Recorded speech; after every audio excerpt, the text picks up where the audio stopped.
ટેવ રાખો કે માંદો પડું નહીં, હું જ લોકોની સેવા કરું, અને સેવિંગ હોય તો સારું છે, ના હોય તો જે હોય તો ભલે હો.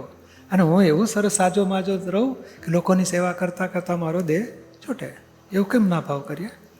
પૈસા ભેગા કરવાને બદલે આ રાખો, મારો દેહ એટલો સરસ હોય કે હું લોકોનું કામ કરી જ જાઉં, મારે જરૂર જ ના પડે.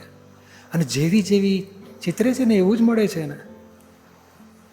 અને લોકો કે હું માંદો પડું ને પછી પથારીમાં હોઉં ને મારા ઘરે ડૉક્ટરને બોલાવવા પડે ને ખર્ચા થાય, એને એવું જ મળે, નિરાંતે મળે. અને પૈસા ભેગા કરેલા હોય ને પછી વાપર્યા કરે, ડૉક્ટરને આપ્યા જ કરે, દવા ખાયા જ કરે. પણ આપણે આ ચિતરવા જેવું, હા સાધારણ સહજાબ સહજ આટલું સેવિંગ થાય તો સારું છે, અને જેટલું સચવાય એટલું સાચવજો, ના સચવાય તો ચિંતા ના કરશો.